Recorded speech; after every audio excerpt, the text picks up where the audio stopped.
are watching 2+ Nevada, and Jenni Burr is joining us again this afternoon to discuss Nevada Wildfire Awareness Month. And this week, Jenni, we're talking about firescaping.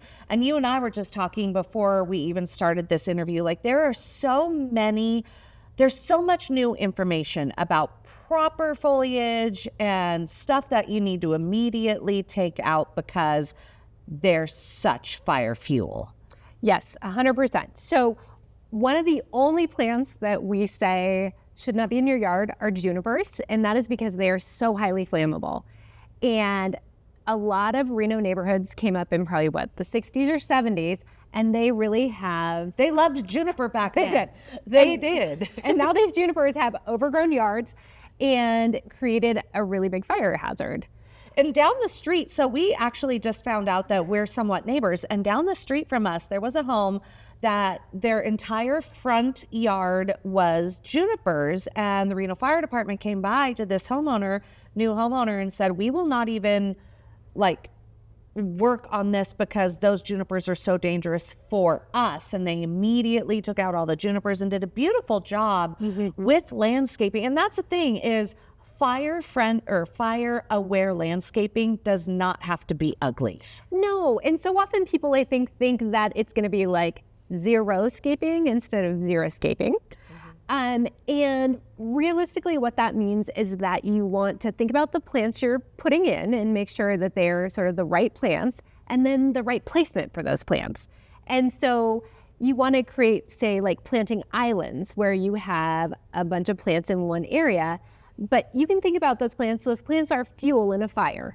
And so if you plant, a continuous line of plants that goes from one place right up to your house, then you have created a pathway for the fire.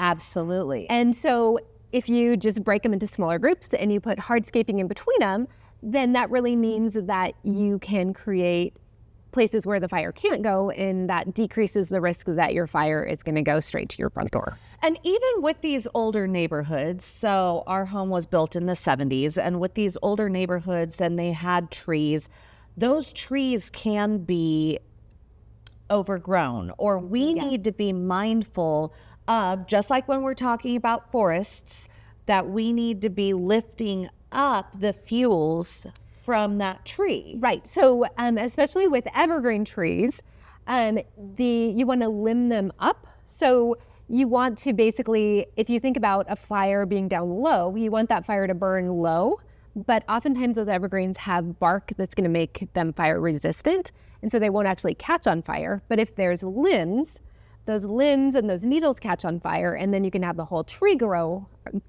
up in fire. And you don't want to see that happen, right? So maintaining whatever vegetation you have is really extremely important. Now, you have a new publication for people to be able to access this information. So you can get it online. We've got the QR code, but you also have it right here in front of us. What is this? Yeah, so we decided just to make a brochure that would give you some of the top information that we could give you on making your yard less flammable. And so it does contain some of the plants that we think are lower flammability plants. And these plants have characteristics like being having a higher moisture content. So think something like a succulent, where it's just maintaining a lot of moisture. Having higher mineral content is also important, and then having fewer oils. So if you think about a plant like rosemary or lavender, those actually have a lot of oils in them, and oils are more flammable. So I love those rosemary and lavender. Of course I do. But you're not saying don't have them in your yard, just place them further away from your home.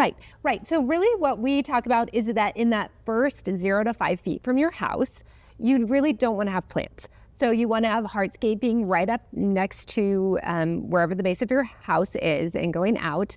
And in this zone, if you want to have plants, you want them in small pots and containers that you can move in case of a fire. And then once you move out, then you move into the 5 to 30 foot zone. We call that our lean, clean, and green zone. And so in that zone, yes, then you could start to have a plant like a lavender or a rosemary. But again, you want to think, you don't want to have a whole row of them, but they might be one plant in an island of plants that is separated from the other one so that maybe that little one burns.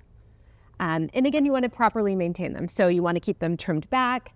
You may not want to let them spread because if you think about plants being fuel, the bigger the plant, the more there is to burn. Yeah. And the higher the flames might get or the more embers they might toss out. Such important information. I'm so glad that you have that resource also online. Again, the QR code is there on your screen, but where can people pick up these publications as well? So they can come into the UNR Extension office, which is on Energy Way, actually very close to the KTVN studio. Or you can also request them online and we will mail them to you. Fantastic. Well, thank you so much for joining us this afternoon. Such great information, especially as we are in gardening season. So it's very top of mind for folks. Thanks so much. Thanks for having me. You're watching 2+ U Nevada.